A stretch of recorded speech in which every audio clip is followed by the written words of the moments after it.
Isang malalim na paghinga ang pinakawalan ni Maria habang nakatitig sa malaking salamin ng bridal suite sa isang sikat na 5-star hotel sa Bonifacio Global City. Ang silid ay puno ng amoy ng mamahaling mga bulaklak tahimik at nag-uumapaw sa karangyaan. Suot niya ang isang pasadyang wedding gown na yari sa pinakapinong tela ng pinya na may mga detalyeng nagpapakita ng mayamang kultura ng Filipiniana. Sa edad na 45, hindi maitatanggi ang paghinog ng kanyang ganda. Wala na ang bakas ng isang babaeng dating umiiyak sa gilid ng kalsada. Ang nakatayo ngayon sa harap ng salamin ay isang babaeng buo at handa ng yakapin ang bagong yugto ng kanyang buhay. Ngunit ang kapayapaan ng sandaling iyon ay biglang binasag ng isang marahas na pagbukas ng pinto. Ang mabigat na pintong gawa sa kahoy ay tumama sa pader nang may malakas na kalabog na umalingaw-ngaw sa buong silid. Mula sa pintuan pumasok ang dalawang figura na 7 taon nang ibinaon ni Maria sa limot.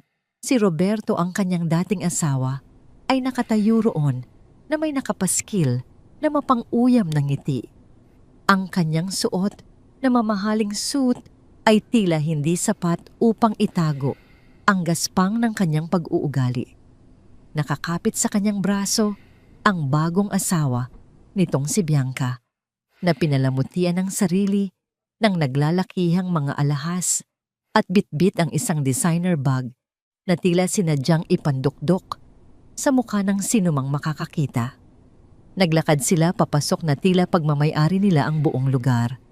Sinadya ni Bianca na ihakbang ang kanyang sapatos na may matulis na takong sa laylayan ng mamahaling pinya gown ni Maria. Isang pilit at matinis na tawa ang lumabas sa labi ni Bianca bago siya magsalita. Ay, pasensya na Maria. Hindi ko napansin na may nakakalat palang basahan sa sahig. Gown mo pala yan. Bakit parang luma at naninilaw na? Wala ba kayong budget? Para umarkila man lang ng bago. Naningkit ang mga mata ng assistant ni Maria na si Joy. Agad itong humakbang pasulong upang ipagtanggol ang kanyang amo, handang tawagin ang mga gwardiya ng hotel. Ngunit pinigilan siya ni Maria sa pamamagitan ng isang kalmadong pagtaas ng kamay. Walang bakas ng gulat o takot sa mukha ni Maria. Tiningnan niya lamang ang sapatos ni Bianca na nakatapak sa kanyang gown at pagkatapos ay tiningnan niya ito ng diretso sa mga mata. Ibinuka ni Roberto ang kanyang mga braso na tila isang haring bumibisita sa isang mahirap na nasasakupan. Umiling-iling siya habang pinagmamasdan ang kabuuan ng silid. Buhay ka pa pala, Maria. Akala ko, tuluyan ka ng nilamon ng kangkungan matapos kitang iwan. Nabalitaan ko sa mga kaibigan natin na magpapakasal ka raw ngayon. Gusto ko sanang alamin kung sinong baliw ang pupulot sa basurang itinapon ko na kaya dumaan kami rito. Naglakad si Roberto palapit sa salamin, huminto ng ilang hakbang mula kay Maria. Ang kanyang mga mata ay nanunuri, naghahanap ng bakas ng kahirapan na inaasahan niyang makikita sa dating asawa. Balita ko sa labas, ang papakasalan mo raw ay isang matandang lalaki na walang trabaho at baon sa utang. Totoo ba yun, Maria? Napakababa na talaga ng narating mo. Dahil ba walang matinong lalaki ang magkakagusto sa'yo, kaya pumatol ka na lang sa isang taong mas desperado pa sa'yo. Muling umalingaw-ngaw ang mapang-asar na tawa ni Bianca.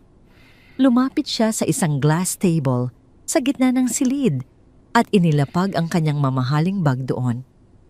Kinuha niya ang isang manipis na pulang sobre mula sa loob nito at inihagis sa ibabaw ng mesa. Dahil naaawa kami sa kalagayan mo, naisip ng asawa kong bigyan ka ng konting tulong. May 5,000 dyan sa loob ng sobre. Idagdag mo pambayad sa kape ng mga bisita mo kung may bisita ka man. Huwag mo nang ibalik barya lang yan sa amin. Nananatiling tahimik si Maria. Sa loob-loob niya pinapanood niya ang dalawang ito na tila mga payaso sa isang murang perya. Ang dating kirot at galit na naramdaman niya 7 taon na ang nakararaan ay napalitan na ng isang malamig na pagwawalang bahala. Nakikita niya ang labis na pagnanais ni Roberto na ipagmalaki ang sarili isang senyales ng matinding kakulangan sa pagkatao nito. Upang lalong idiin ang kanyang dominyon, dumukot si Roberto sa bulsa ng kanyang coat at kinuha ang isang makintab na tarheta. Inihagis niya ito sa ibabaw ng glass table katabi ng pulang sobre. Ang maliit na piraso ng papel ay lumapag ng walang ingay, ngunit ang mensahe nito ay sinadyang maging napakabigat. Tingnan mong mabuti iyan, Maria. Basahin mo. CEO ng isang malaking construction firm. Iyan ang posisyon ko ngayon. Iyan ang buhay na sinayang mo dahil sa kawalan mo ng ambisyon noon. Ang asawa ko ngayon ay galing sa isang maimpluwensyang pamilya. Samantalang ikaw heto, nakasuot ng lumang damit at magpapakasal sa isang talunan. Magkaiba na tayo ng mundo. Tiningnan ni Maria ang tarheta sa ibabaw ng mesa. Dahan-dahan siyang naglakad palapit dito. Ang kanyang bawat hakbang ay may dalang pino at tahimik na kapangyarihan. Tila tumigil ang pag-ikot ng hangin sa loob ng silid habang hinihintay ni na Roberto at Bianca ang magiging reaksyon niya. Inaasahan nilang iiyak si Maria, magmamakaawa o baka sumigaw sa galit tulad ng ginawa nito noong gabing palayasin nila ito sa sariling bahay. Ngunit walang luha, walang sigaw. Pinulot ni Maria ang tarheta gamit ang dalawang daliri. Pinagmasdan niya ang nakasulat na pangalan ni Roberto roon. Pagkatapos ng walang kaabog-abog at may malamig na ekspresyon sa mukha, hinawakan niya ang magkabilang dulo ng makintab na papel at pinunit ito sa gitna. Nanlaki ang mga mata ni Roberto habang pinagmamasdan ang mabagal na pagpunit sa simbolo ng kanyang kayabangan. Hindi pa nakontento, pinunit muli ni Maria ang mga piraso hanggang sa maging maliliit na bahagi na lamang ito. Ibinuka niya ang kanyang palad sa ibabaw ng isang basurahan sa gilid ng mesa at hinayaang mahulog ang mga punit-punit na papel na tila mga walang kwentang alikabok. Lumingon si Maria sa kanyang assistant na nakatayo sa likuran. Ang kanyang tinig ay malamig matalim at walang kahit anong bakas ng emosyon. Joy, pakitapon din ang basurang sobrang yan sa labas. Ayoko ng mga bagay na nagkakalat ng dumi at malansang amoy sa loob ng silid ko, lalo na kung galing sa mga taong hindi imbitado. Namula ang mukha ni Roberto sa matinding galit. Ang mga ugat sa kanyang leeg ay lumitaw habang humahakbang siya nang mabilis palapit kay Maria. Ang kanyang mga kamay ay nakakuyom ng mahigpit, handa sanang manakit. Ngunit isang matalim na tingin mula kay Maria ang nagpapigil sa kanya. Ang mga mata ng babaeng nasa harap niya ay hindi na pagmamay-ari ng mahinang asawa na kaya niyang saktan noon.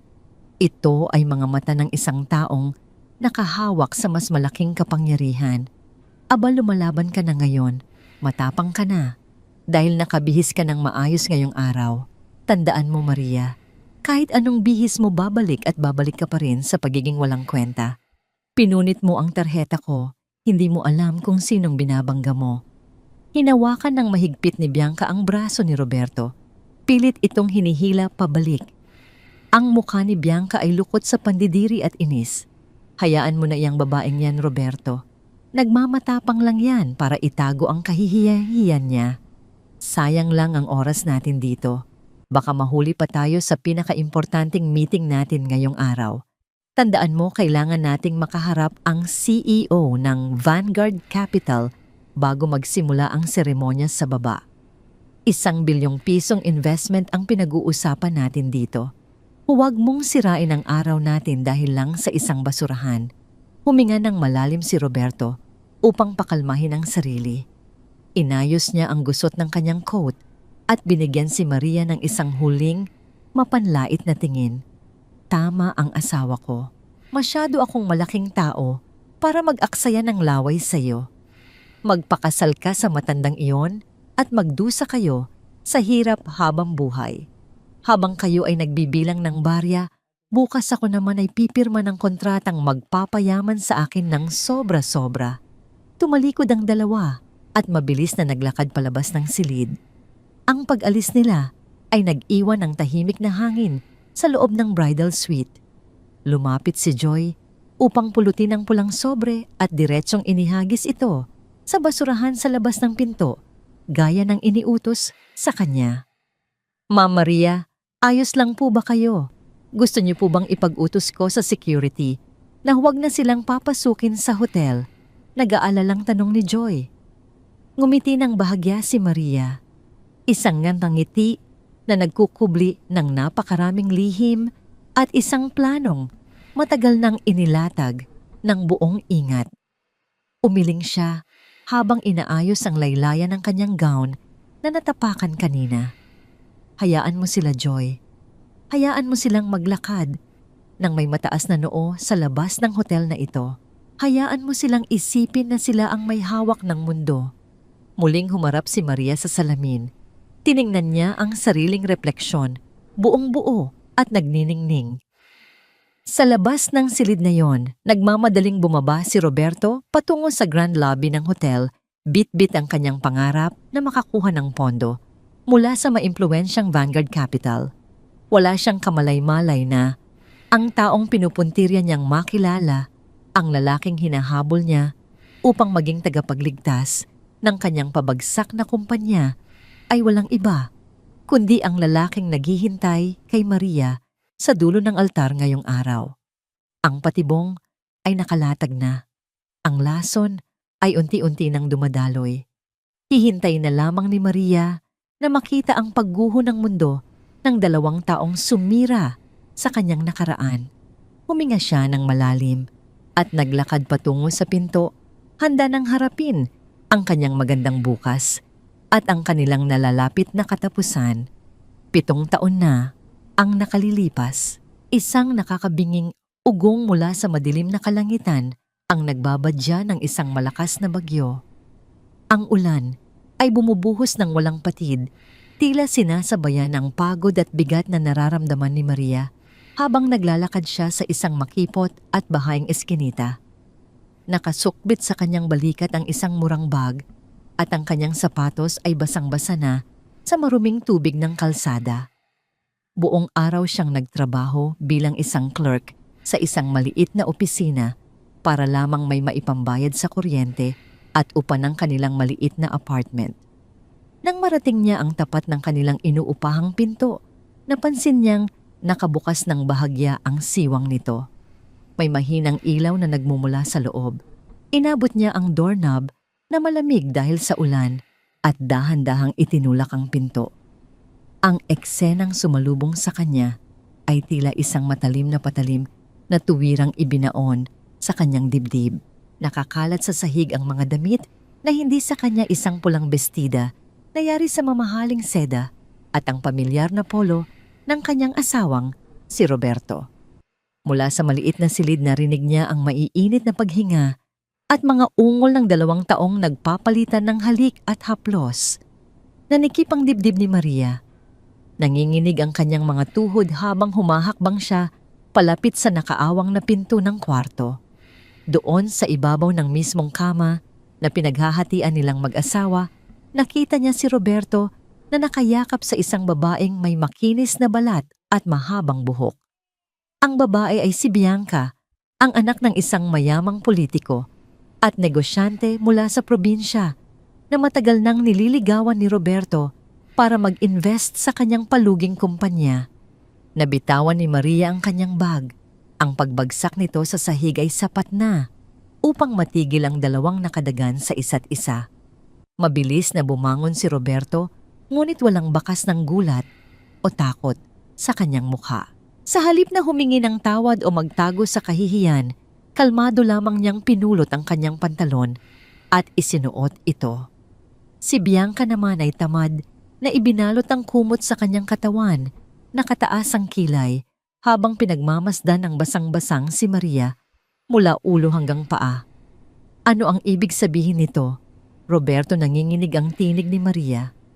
Ang mga luha ay nag-uunahan sa pagbagsak mula sa kanyang mga mata, humahalo sa mga patak ng ulan sa kanyang mukha. Paano mo nagawa sa akin ito sa sarili nating bahay? Huminga ng malalim si Roberto at naglakad palapit sa isang lumang aparador. Kinuha niya ang isang brown na sobre at walang pangingiming inihagis ito sa paanan ni Maria.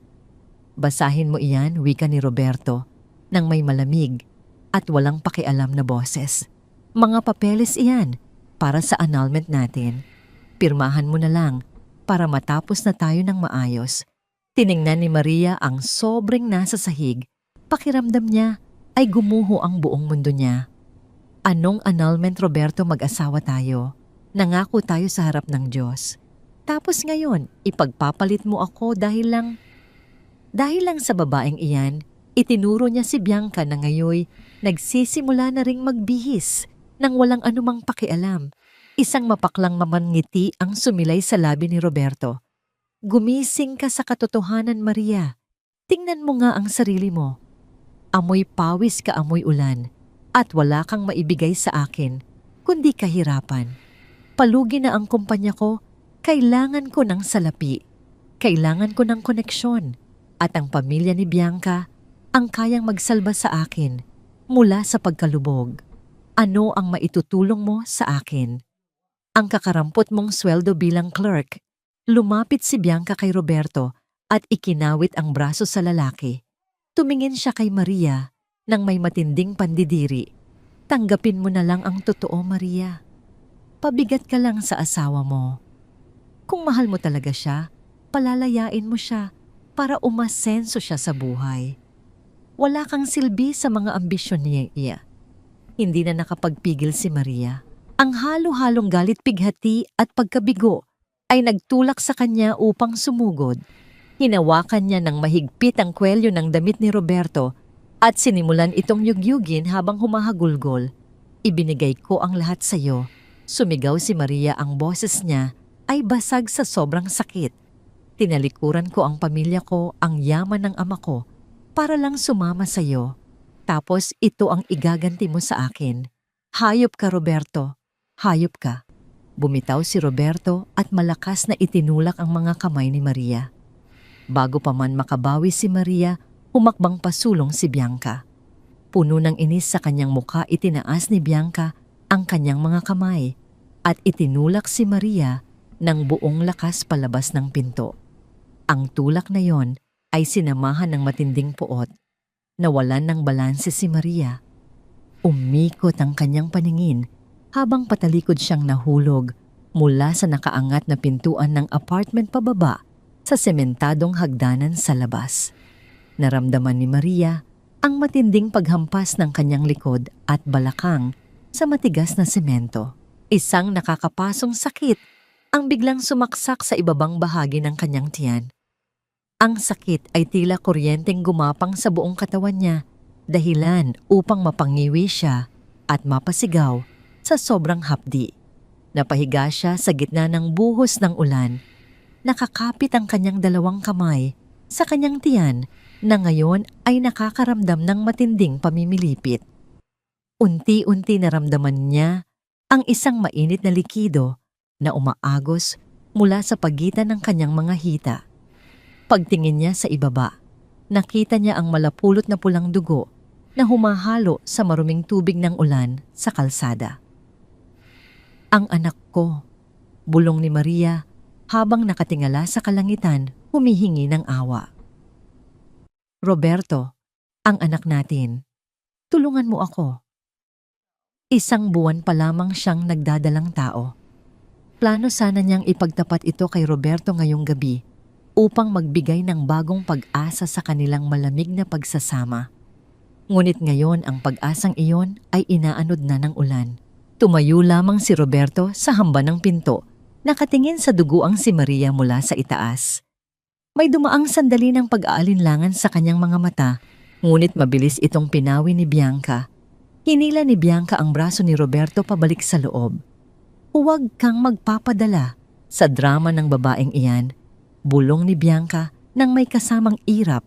Baka kung anong sakit pa ang makuha natin dyan. Isara mo na ang pinto at hayaan mo siyang umalis. Walang kinibot na salita si Roberto. Kumuha siya ng ilang lumang damit ni Maria mula sa isang kahon at inihagis ito sa labas, direktang bumagsak sa tabi ni Maria na namimilipit pa rin sa sakit. Pagkatapos dahan-dahang isinara ni Roberto ang pinto. Narinig ni Maria ang pag-click ng seradura. Ikinulong na siya sa labas, itinakwil na parang isang hayop na may sakit. Sa gitna ng malakas na buhos ng ulan, nag-iisa si Maria. Pilit siyang gumagapang palayo sa pintuang yon. Ang bawat sentimetro ng paggalaw ay nagdudulot ng tila libo-libong karayom na tumutusok sa kanyang sinapupunan.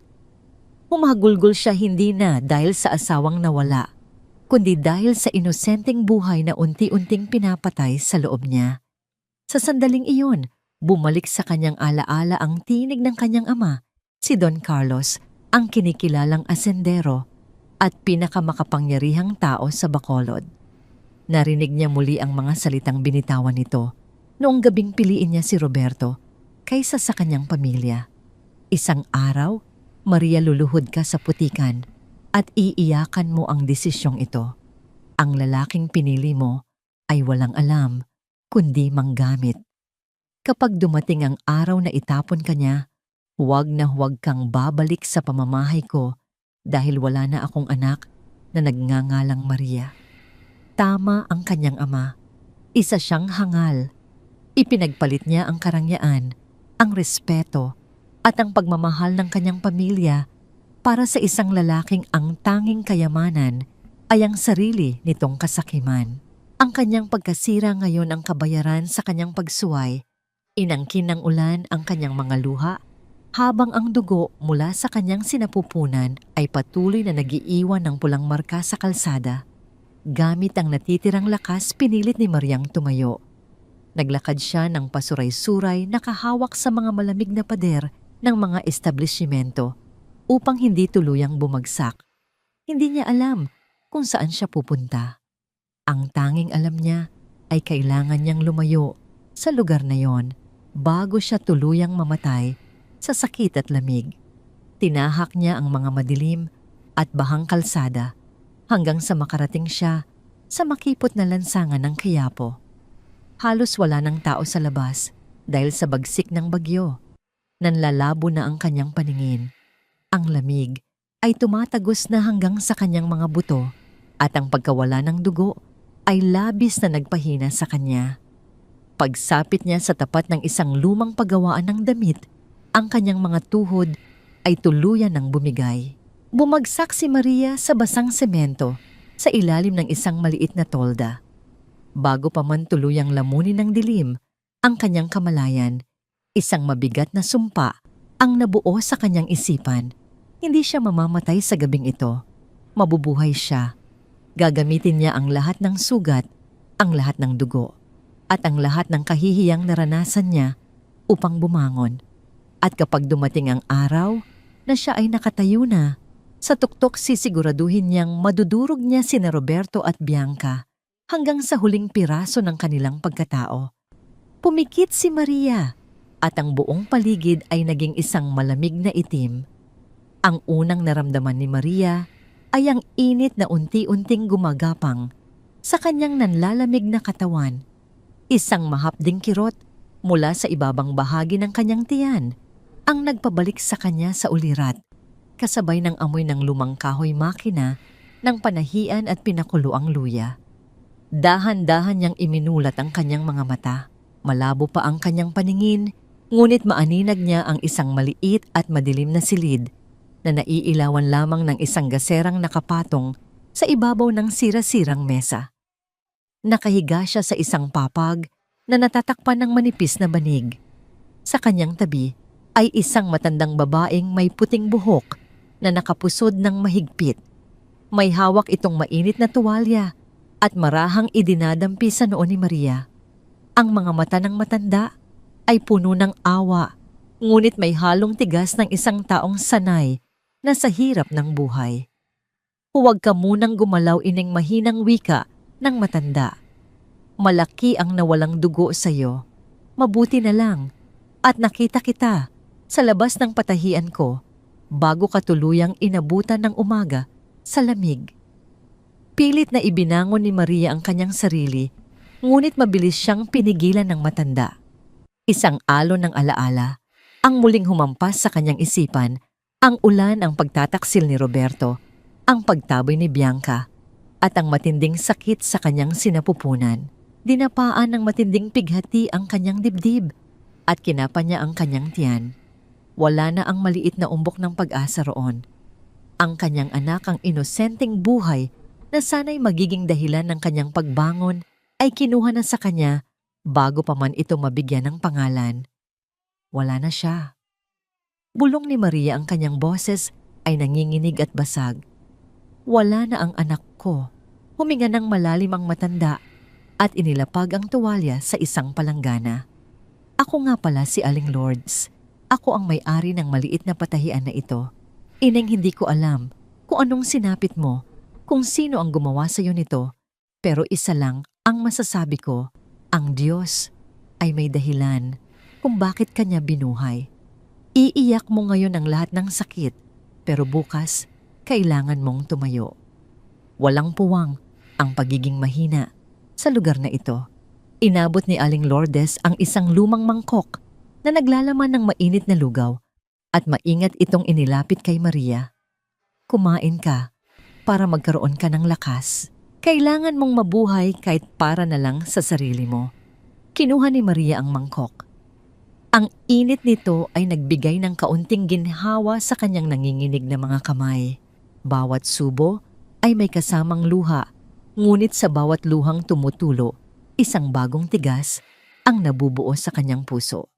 Pinatay ni Roberto at Bianca ang bahagi ng kanyang pagkatao noong gabing iyon, ngunit ang natira ay isang apoy na hindi na kailanman mapapatay ng ulan. Lumipas ang mga araw. Hinayaan ni Aling Lourdes na manatili si Maria sa maliit na bodega ng patahian kapalit ng pagtulong sa mga gawain.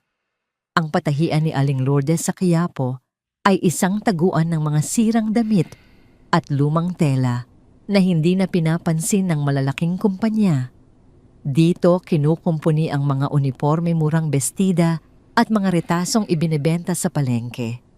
Isang araw, habang abala ang lahat sa paggawa, nakita ni Maria si Aling Lourdes na nahihirapang tapusin ang isang tumpok ng mga damit dahil sa panlalabo ng mga mata nito. Walang pag-aalinlangan lumapit si Maria at umupo sa harap ng isa sa mga lumang makina. Hindi siya sanay. Sa loob ng maraming taon, ang mga kamay niya ay humahawak lamang ng mga dokumento at nagtitimpla ng kape para sa opisina. Ngunit ngayon, kailangan niyang matuto. Tinuruan siya ni Aling Lourdes kung paano ipasok ang sinulid sa karayom, kung paano itapat ang tela, at kung paano paikutin ang gulong ng makina. Sa simula, madalas siyang magkamali. Natusok ang kanyang mga daliri ng karayom ng hindi mabilang na beses. Dumugo ang kanyang mga kamay na maga ang kanyang mga kalyo at bawat maling tahi ay kailangan niyang tanggalin at ulitin mula sa umpisa. Ngunit hindi dumaing si Maria.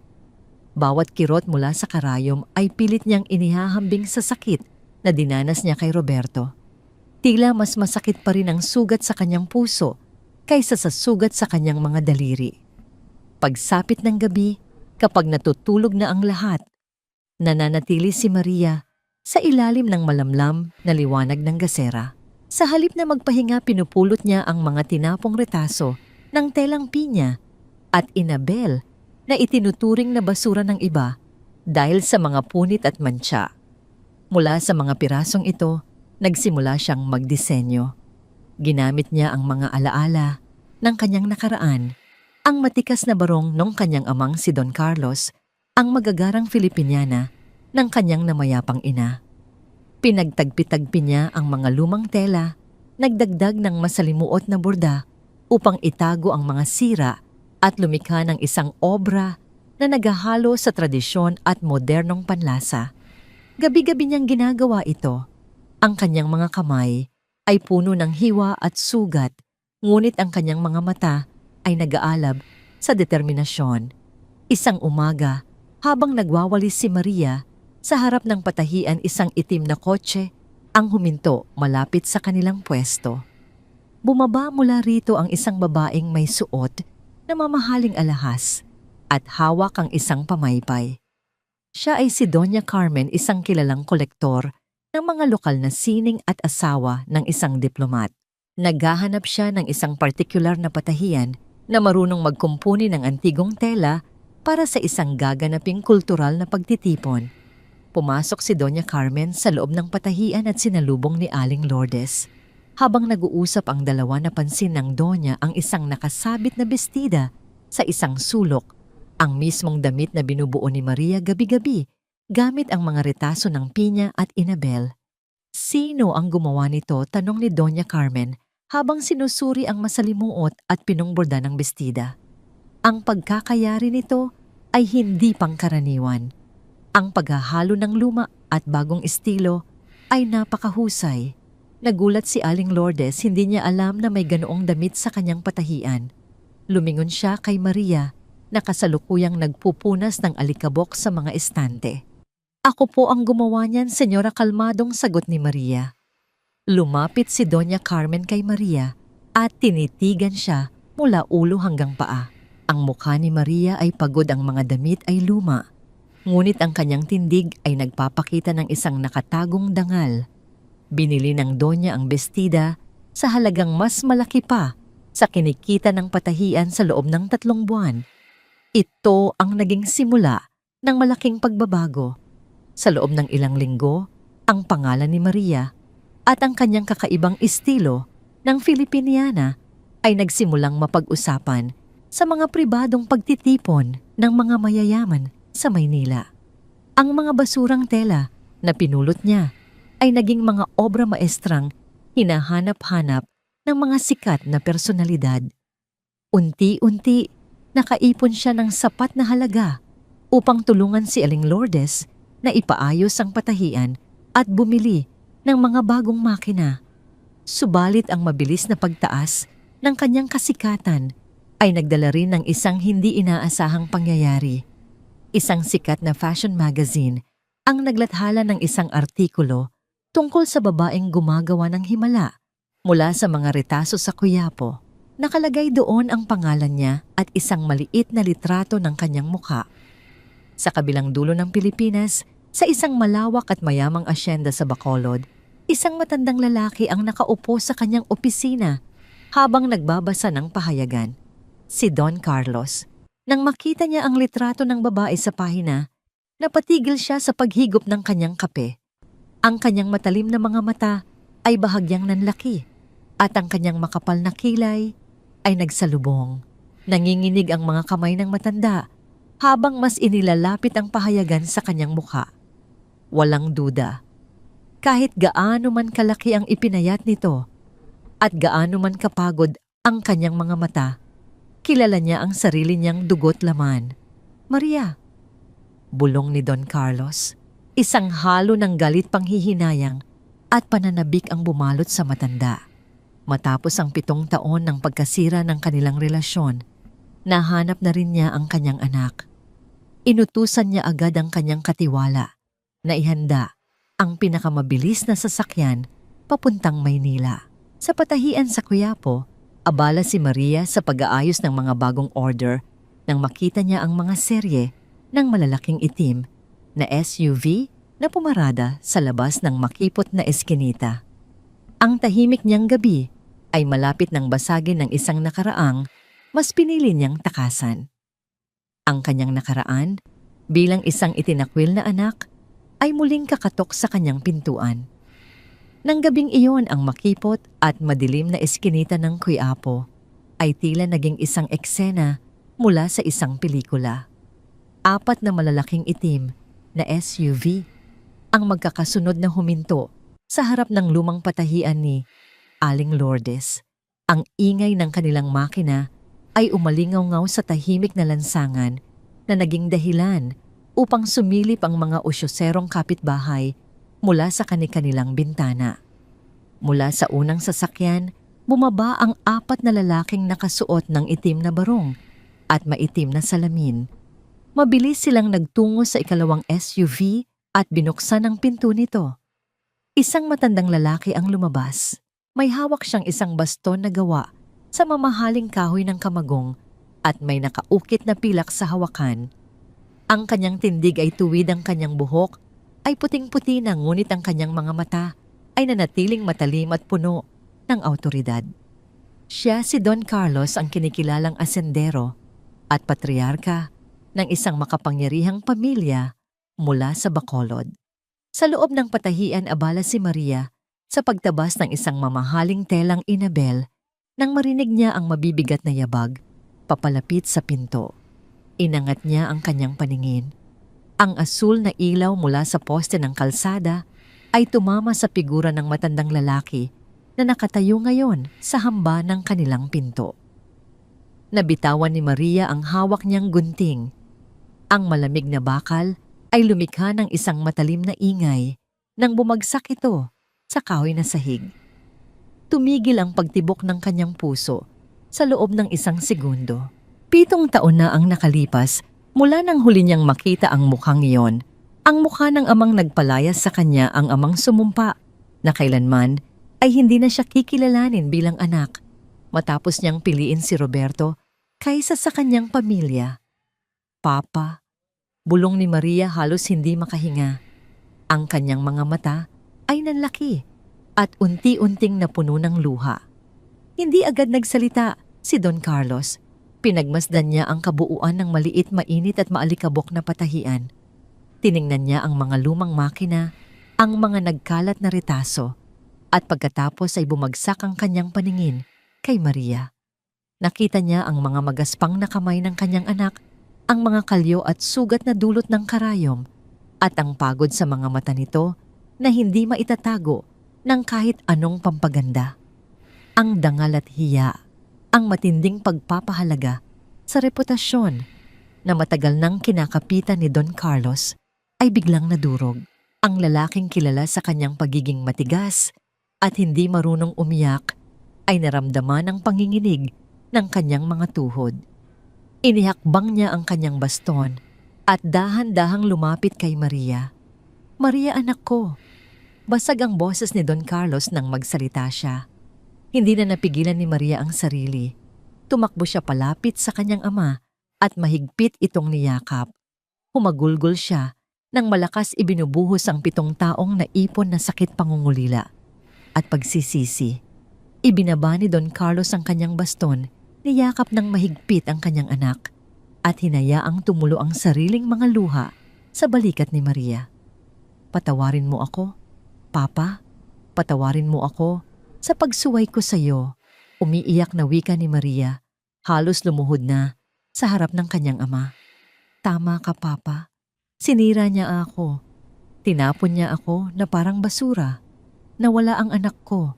Nawala ang apo mo dahil sa kanila."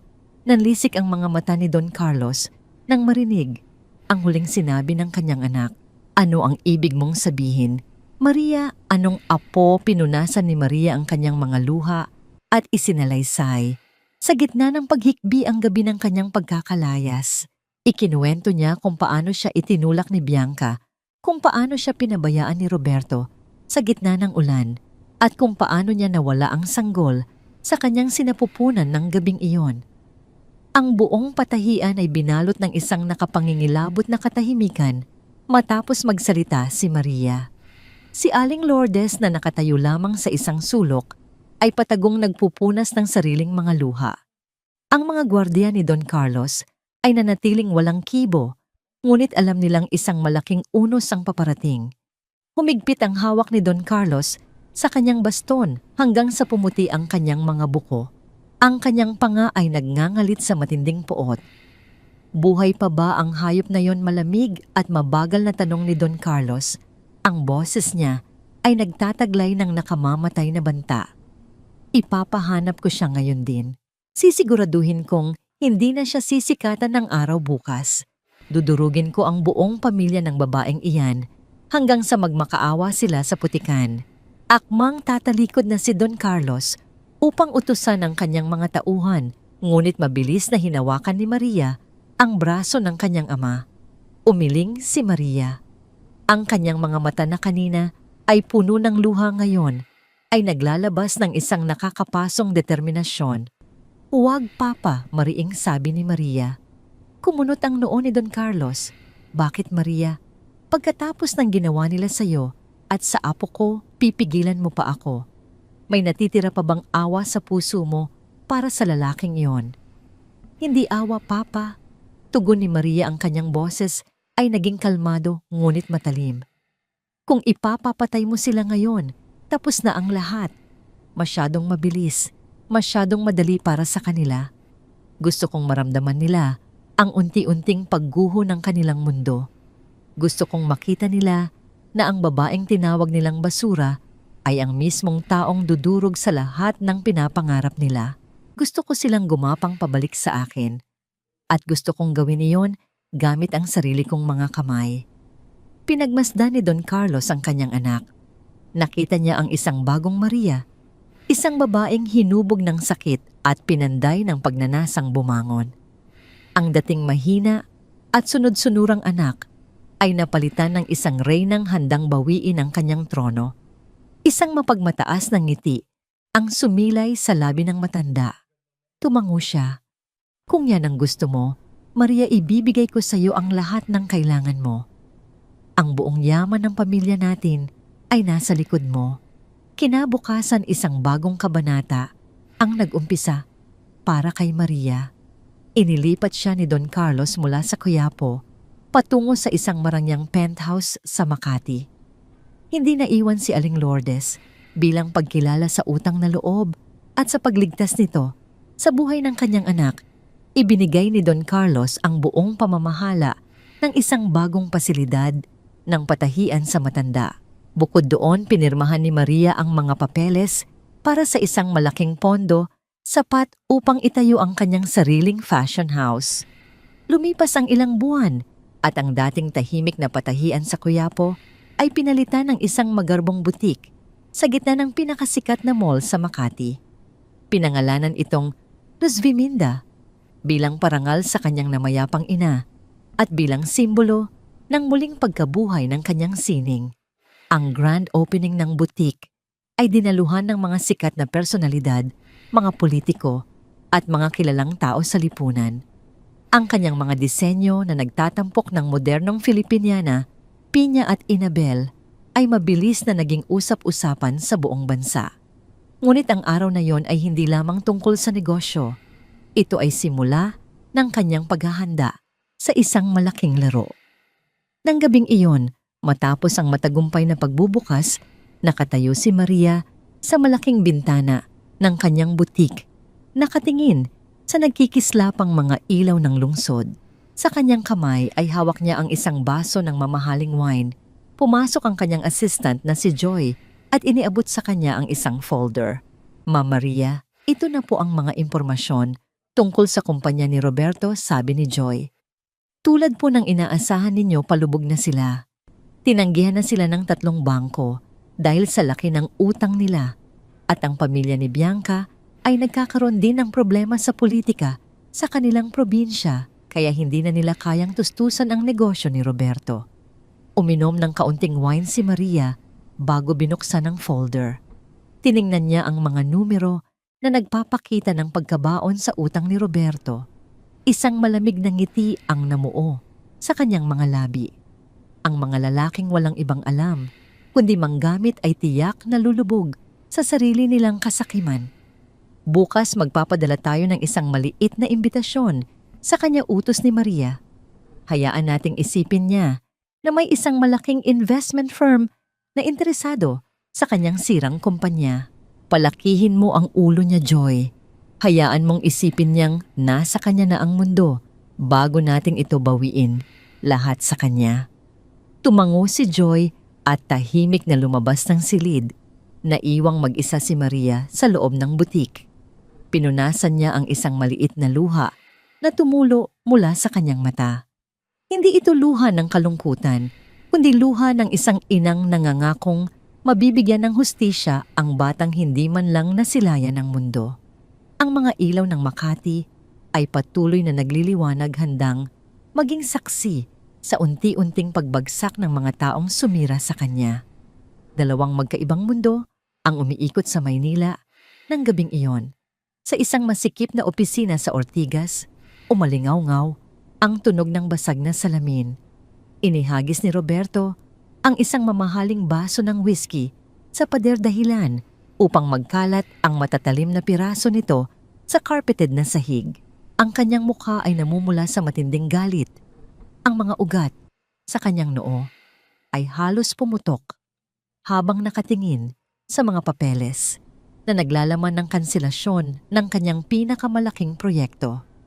Paano nangyari ito? Sigaw ni Roberto sa kanyang nanginginig na sekretarya.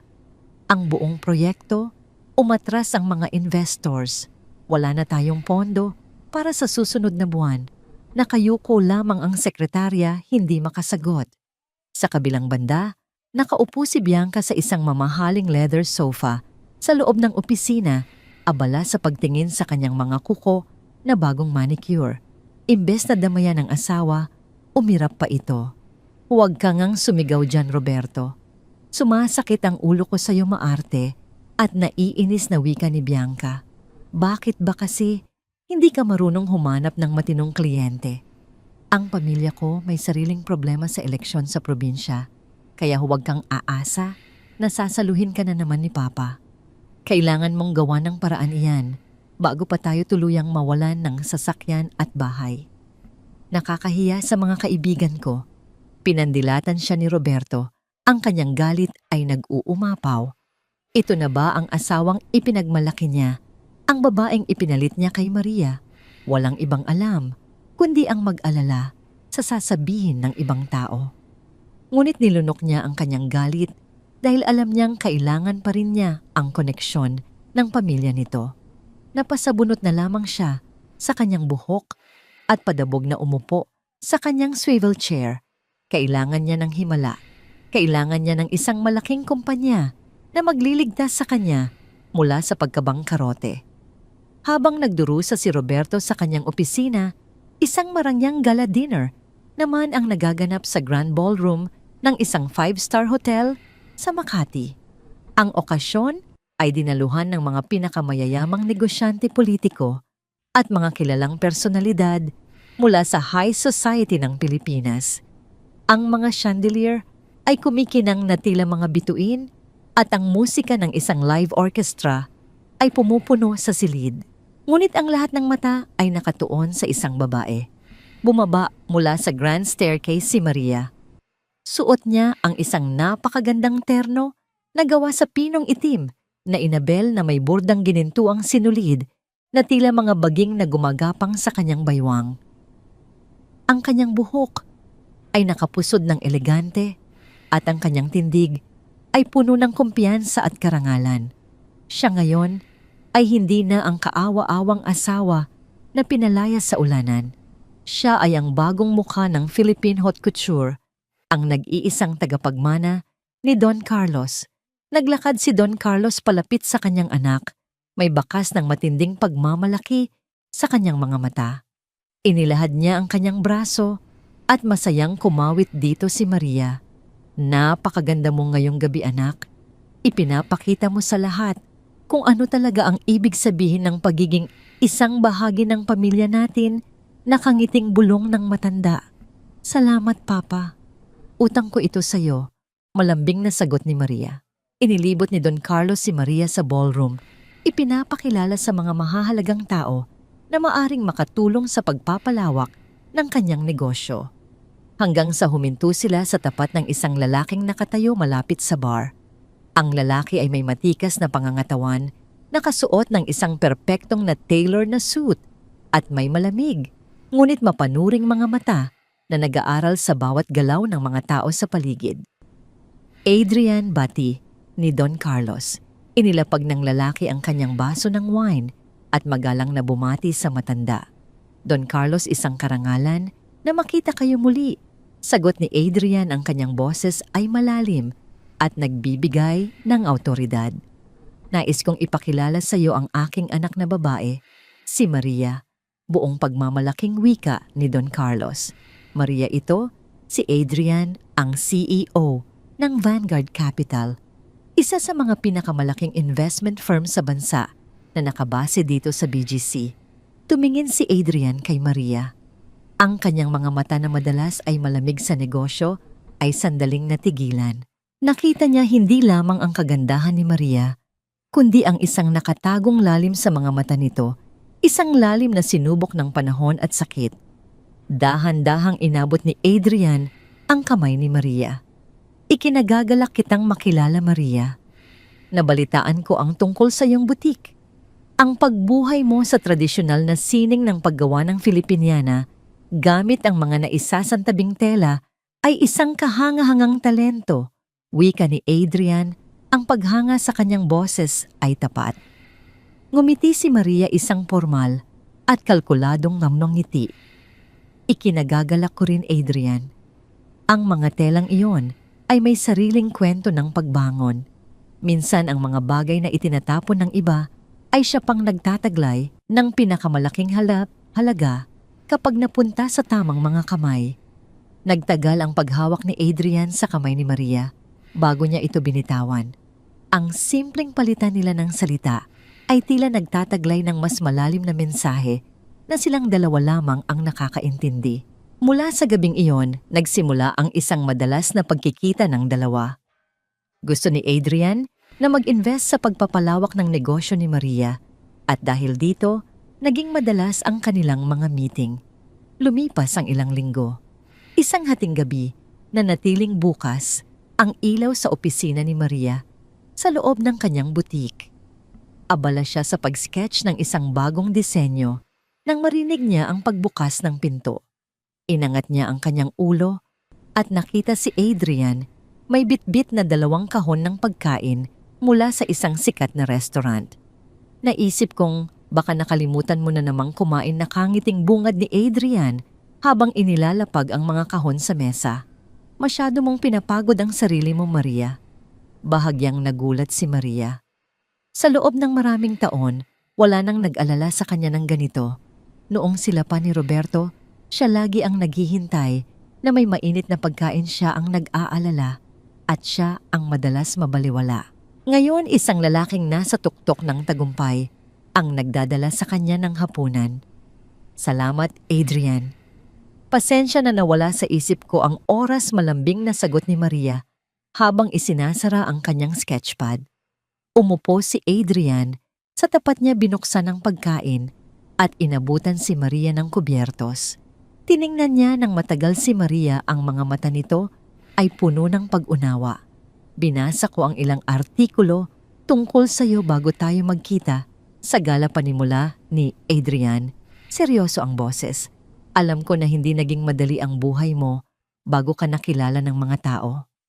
May mga sugat sa nakaraan mo, Maria. At gusto kong malaman mo na humahanga ako sa kung paano mo ginawang lakas ang mga sugat na yon. Natigil si Maria sa pagsubo. Ang mga salitang yon ay tumagos sa pader na matagal na niyang itinayo sa kanyang puso. Dahan-dahang ibinaba ni Maria ang kanyang hawak at sa unang pagkakataon, hinayaan niyang makita ni Adrian ang bahagyang panginginig ng kanyang mga balikat. Ikinuwento niya ang ulan, ang pagkapulot kay Aling Lourdes at ang gabing namatay ang lahat ng pag-asa sa kanyang sinapupunan. Tahimik lamang na nakinig si Adrian. Hindi siya nagbigay ng mga walang kwentang payo o pekeng awa. Sa halip, inabot niya ang kamay ni Maria sa ibabaw ng mesa at hinawakan ito ng mahigpit. Hindi mo na kailangang mag-isa, Maria. Mula ngayon nandito ako, mariing pangako ni Adrian. Nang gabing iyon, unti-unting gumuho ang takot ni Maria na muling magtiwala. Nagsimula ang isang malalim na ugnayan sa pagitan nila na hindi lamang nakabatay sa negosyo, kundi sa tunay na pagmamahal at pag-unawa. Kinabukasan sa opisina ni Adrian sa Vanguard Capital, isang makapal na folder ang inilapag ng kanyang sekretarya sa kanyang mesa. Sir Adrian, ito na po ang profile ng kumpanyang nagmamakaawang makakuha ng investment sa atin. 3 beses na po silang tumawag ngayong linggo. Malapit na silang mag-file ng bankruptcy. Kung hindi tayo papasok, ulat ng sekretarya. Binuksan ni Adrian ang folder. Ang unang pahina ay naglalaman ng pangalan ng kumpanya at ng may-ari nito, Roberto. Naningkit ang mga mata ni Adrian. Nakilala niya ang pangalan mula sa mga kwento ni Maria noong nakaraang gabi. Ito ang lalaking sumira sa babaeng unti-unti niyang minamahal. Ito ang lalaking nagtapon kay Maria sa kalsada. Isang malamig at nakakatakot na ngiti ang namuo sa labi ni Adrian. Huwag mo munang tanggihan ang aplikasyon nila, malamig na utos ni Adrian habang isinasara ang folder. Ipatawag mo ang head ng legal at investigative team natin. Gusto kong kalkalin ninyo ang lahat ng baho, lahat ng utang at lahat ng ilegal na transaksyon ng kumpanyang ito. Pagkatapos, bigyan ninyo ng pag-asa ang Roberto na yan. Ipaalam ninyo sa kanya na pinag-iisipan natin ang pag-invest. Hayaan natin siyang umasa na maliligtas siya. Tumango ang sekretarya, ramdam ang matinding lamig sa utos ng kanyang amo at mabilis na lumabas ng silid. Sumandal si Adrian sa kanyang upuan, nakatingin sa labas ng malaking bintana ng kanyang opisina kung saan tanaw ang buong skyline ng BGC. Sisiguraduhin niyang ang huling kuko na ibabaon sa kabaong ni Roberto ay manggagaling sa kanyang sariling mga kamay bilang regalo sa pagbangon ng babaeng pinakamamahal niya. Isang malakas na kalabog ang yumanig sa makapal na pintong salamin ng opisina ni Roberto. Pumasok si Bianca, magulo ang buhok, nanginginig ang mga kamay at ang kanyang mukha ay namumutla sa matinding takot at galit. Sa kanyang panginginig, isang gusot na piraso ng papel ang walang awang inihagis niya ng direkta sa mukha ng kanyang asawa. Ang papel ay dumula sa pisngi ni Roberto bago bumagsak sa ibabaw ng kanyang makalat na mesa. Basahin mo yan, tili ni Bianca. Ang kanyang boses ay pumipiyok sa sobrang taas. Galing yan sa bangko. Binibigyan na lang tayo ng 7 araw para mabayaran ang utang natin sa bahay natin sa Ayala. Alabang 7 araw, Roberto. Kung hindi papalayasin nila tayo, saan tayo titira? Sa ilalim ng tulay, kinuha ni Roberto ang papel. Binasa niya ang nilalaman nito at bawat salitang nakasulat ay tila isang pabigat na idinadagdag sa kanyang mga balikat. Ang notice of foreclosure ay malinaw at pinal. Napasapo siya sa kanyang noo, mariing pumikit at bumuntong hininga ng malalim. Huwag kang sumigaw. Bianca, hindi nakakatulong yan. Inis na sagot ni Roberto. Ginagawa ko na ang lahat. Nakipag-usap na ako sa mga investors. Sino-sinong investors, putol ni Bianca, hindi alintana ang paliwanag ng asawa. Lahat sila tumalikod na sa atin. Simula nang matalo si Papa sa eleksyon. Walang gustong sumalo sa palubog mong kumpanya. Sinira mo ang buhay ko. Roberto, kung alam ko lang na ganito ang mangyayari, hindi sana kita pinakasalan. Isang matalim na tingin ang ipinukol ni Roberto sa kanyang asawa. Tumaas ang kanyang dibdib sa galit, ngunit pinigilan niya ang sariling sumabog. Alam niyang tama si Bianca, pabagsak na sila at wala na siyang ibang malalapitan maliban sa isa. Kinuha ni Roberto ang kanyang cellphone at tiningnan ang huling email na natanggap niya kahapon. Mula ito sa sekretarya ng Vanguard Capital. Nagpapahiwatig ang email na kasalukuyang pinag-aaralan ng board ang kanilang aplikasyon para sa isang multimilyong pisong bailout fund. Ito na lamang ang nag-iisang hibla ng pag-asa na kinakapitan niya. Makinig ka sa akin, Bianca, seryosong wika ni Roberto, pilit na pinapakalma ang boses. May pag-asa pa tayo. Ang Vanguard Capital, ang pinakamalaking investment firm sa bansa, ay hindi pa tayo tinatanggihan. Kanina lang tumawag ang opisina nila. Humihingi sila ng karagdagang financial statements. Ibig sabihin, interesado sila. Kailangan lang natin silang makumbinsi. Natigil sa pag-iyak si Bianca. Ang Vanguard Capital, sigurado ka ba dyan? Napakahigpit ng kumpanyang iyan. Balita ko yung CEO nila ay walang sinasanto pagdating sa negosyo. Ako na ang bahala doon, matigas na sagot ni Roberto, inaayos ang gusot ng kanyang polo. Haharapin ko ang CEO na yan. Ibebenta ko ang kaluluwa ko kung kailangan makuha lang natin ang pondo. Maghintay ka lang, hindi tayo babagsak. Sa kabilang dako ng Maynila, sa isang tahimik at eksklusibong restaurant sa Makati, iba ang ihip ng hangin. Ang paligid ay nababalot ng banayad na musika mula sa isang biolinista at ang mga ilaw ay sadyang pinadilim upang magbigay ng romantikong atmosfera. Nakatayo si Adrian sa harap ni Maria. Hawak niya ang magkabilang kamay ng babae, tinitigan ng malalim ang mga mata nito na sumasalamin sa kislap ng mga kandila sa kanilang mesa. Walang ingay, walang malakas na anunsyo. Isang simpleng hapunan lamang ito, ngunit para kay Adrian, ito ang pinakamahalagang gabi ng kanyang buhay. Dahan-dahang lumuhod si Adrian sa isang tuhod. Kinuha niya ang isang maliit na pelus na kahon mula sa bulsa ng kanyang coat at binuksan ito. Isang pambihirang singsing na may malaking diamante ang kuminang sa harap ni Maria. Napasinghap si Maria. Ang kanyang mga kamay ay automatikong tumakip sa kanyang bibig. Maria, panimula ni Adrian, ang kanyang boses ay malambing ngunit puno ng kasiguraduhan. Nang makilala kita, nakita ko ang isang babaeng pinanday ng sakit ngunit hindi nagpatalo. Nakita ko ang isang reyna na itinayo ang sariling kaharian mula sa mga basag na piraso ng kanyang nakaraan.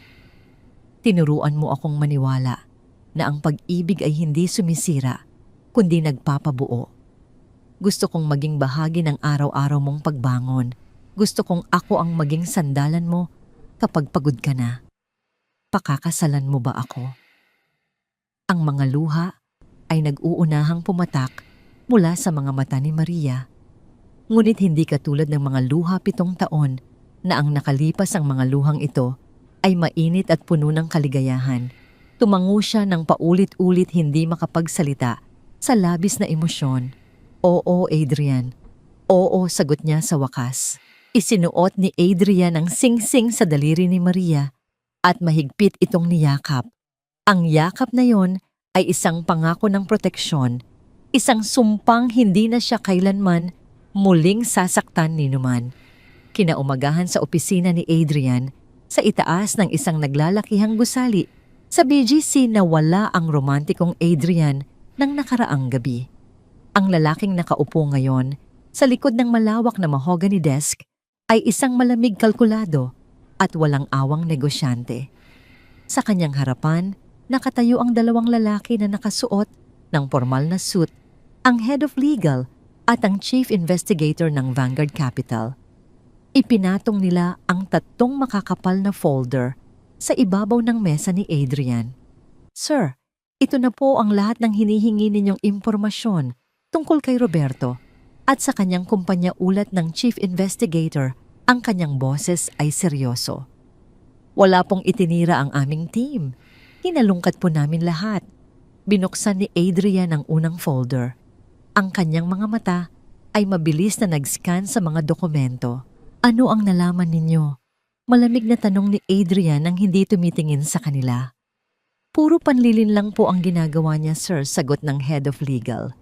May 3 siyang dummy accounts na ginagamit para itago ang mga pondo ng mga nakaraang investors bago ideklarang lugi ang proyekto. Gumawa rin siya ng mga pekeng titulo ng lupa para gawing kolateral sa mga bangko. Bukod pa rito, mayroon siyang malaking tax evasion case na kasalukuyang pinipigilan lamang ng koneksyon ng kanyang biyenan. Ngunit dahil wala na sa poder ang tatay ni Bianca, anumang oras ay maaari ng isampa ang kaso. Isang mapanganib na ngiti ang unti-unting namuo sa mga labi ni Adrian.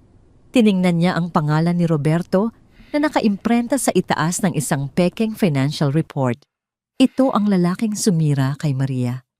Isang duwag na nagtatago sa likod ng kasinungalingan at mga pekeng papel. Sir, itutuloy po ba natin ang pag-reject sa aplikasyon nila? I-inform na po ba namin sila na ibibigay namin sa awtoridad ang mga ebidensyang ito? Tanong ng investigador. Isinara ni Adrian ang folder ng may malakas na kalabog. Humarap siya sa 2. Ang kanyang ekspresyon ay kasing lamig ng yelo. Hindi mariing utos ni Adrian. I-hold ninyo ang lahat ng papeles na ito. Huwag ninyong ipapasa sa pulisya at huwag ninyong i-reject ang aplikasyon nila.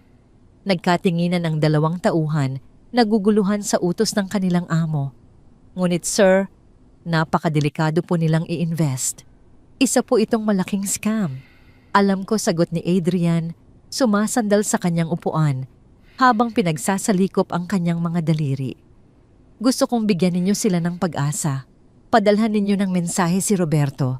Sabihin ninyong na-review na natin ang kanilang financial statements at paborable ang resulta. Sabihin ninyong gusto kong makipagkita sa kanya ng personal para sa final signing ng 1 bilyong pisong investment. Lumaki ang mga mata ng head of legal.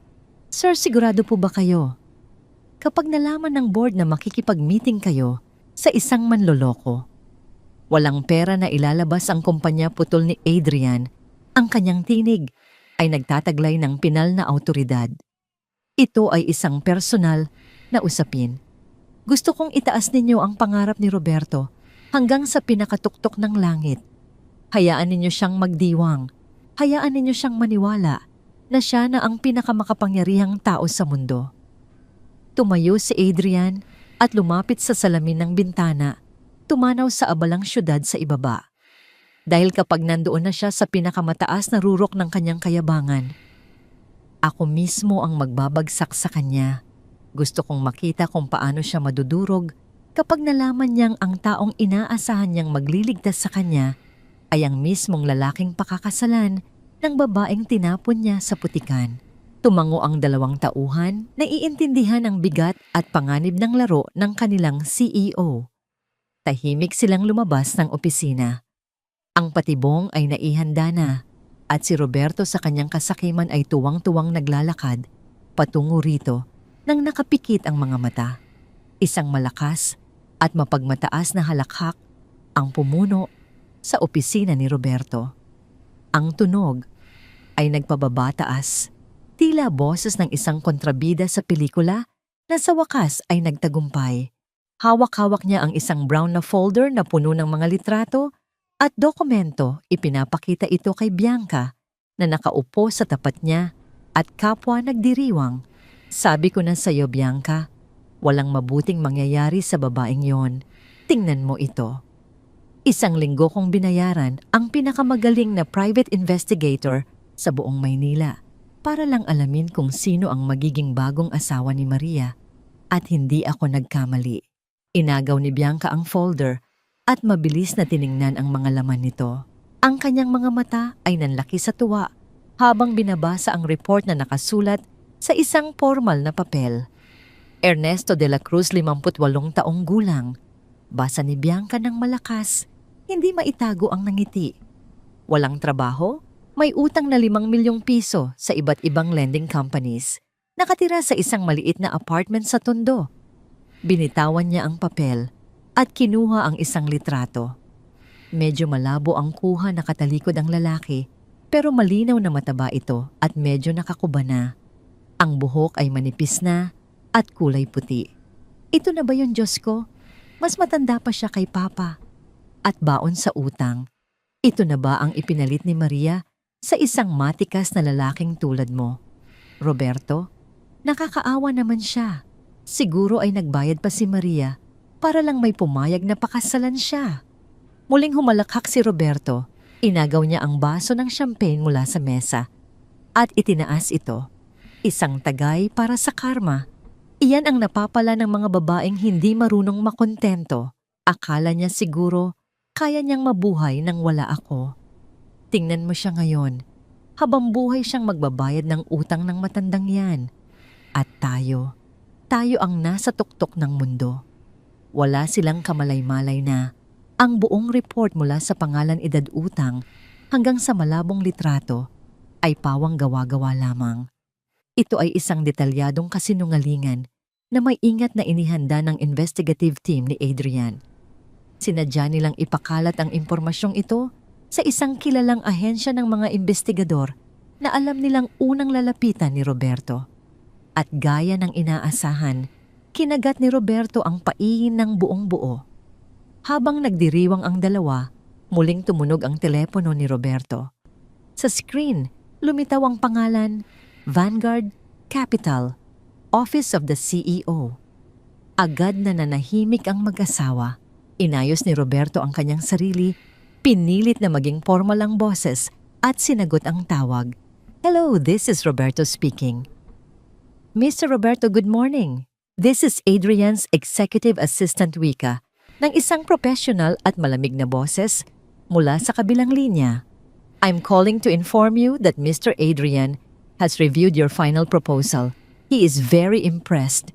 Nanlaki ang mga mata ni Roberto. Hindi siya makapagsalita. Siniko siya ni Bianca Señales na magsalita na. Really, T? That's wonderful news. Masayang sagot ni Roberto pilit na pinipigilan ang panginginig sa tuwa. Yes, in fact, Mr. Adrian wants to meet you in person to finalize the investment agreement. He has a very tight schedule, but he managed to clear a 5-minute window for you this coming Saturday. Saturday! Tumingin si Roberto sa kalendaryo na nakasabit sa pader. Nakabilog doon ang petsa ang araw ng kasal ni Maria. Bigla siyang nakaramdam ng isang masamang kutob. I'm available anytime on Saturday. Just let me know where and when. Mr. Adrian will be at the Grand Majestic Hotel in BGC at exactly 12 noon this Saturday. He will be attending a private event there, but he can meet you in the lobby before the ceremony starts. Please be punctual. He doesn't like to be kept waiting, mariing bili ng sekretarya bago ibinaba ang tawag. Binitawan ni Roberto ang telepono. Tumingin siya kay Bianca, ang kanyang muka ay hindi maipinta. Bakit sa Grand Majestic Hotel? Hindi ba doon din ang kasal ni Maria, nagtatakang tanong ni Bianca. Isang mapanuksong na ngiti ang unti-unting namuo sa mga labi ni Roberto. Hindi. Ito ay isang perpektong pagkakataon. Isang bato, 2 ibon ang matatamaan. Ano ang ibig mong sabihin? Isipin mo, Bianca. Pumunta tayo sa kasal ni Maria.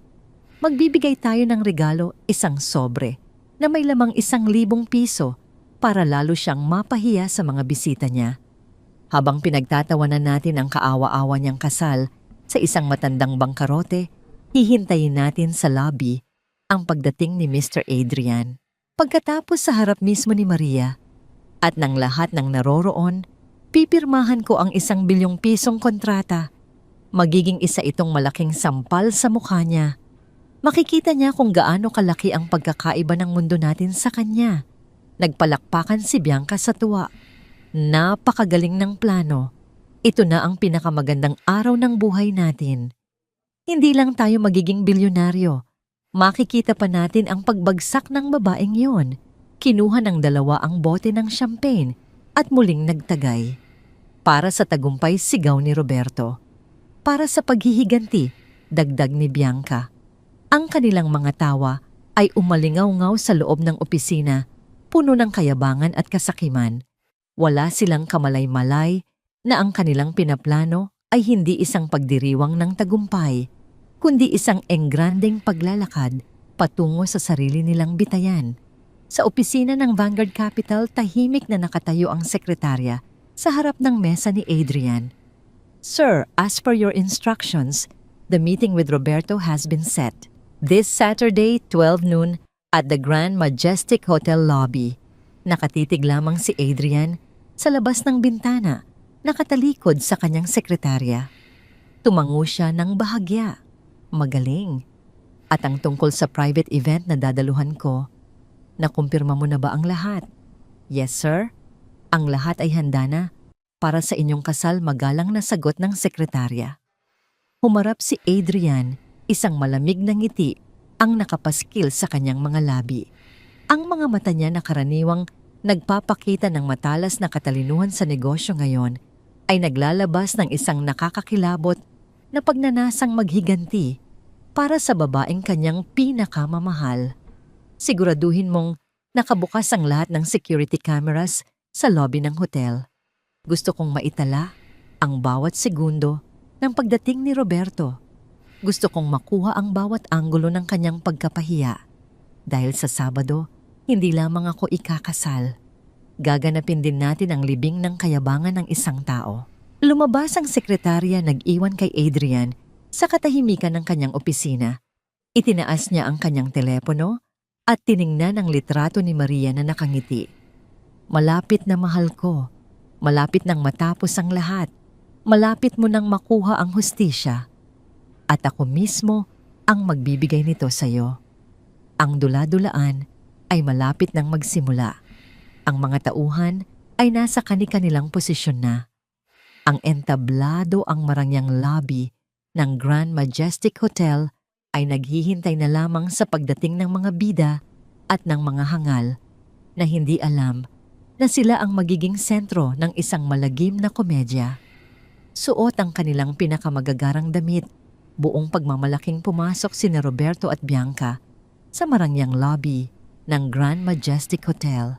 Ang sahig ay gawa sa kumikinang na puting marmol, ang mga kisame ay matataas at pinalamutian ng mga dambuhalang chandelier na gawa sa kristal, at ang hangin ay puno ng amoy ng mamahaling pabango at sariwang bulaklak. Ngunit hindi ang karangyaan ng lugar ang kanilang napansin. Ang kanilang mga mata ay abalang naghahanap ng anumang kapintasan sa kasal ni Maria. Tiningnan ni Bianca ang paligid na kataasang kilay. Ang kanyang suot na hapit na bestidang kulay pula ay kumikinang sa bawat galaw, ngunit ang ekspresyon ng kanyang mukha ay puno ng pangungutya. Nasaan ang mga bulaklak-bulong niya kay Roberto? Sapat na malakas para marinig ng ilang dumaraang bisita.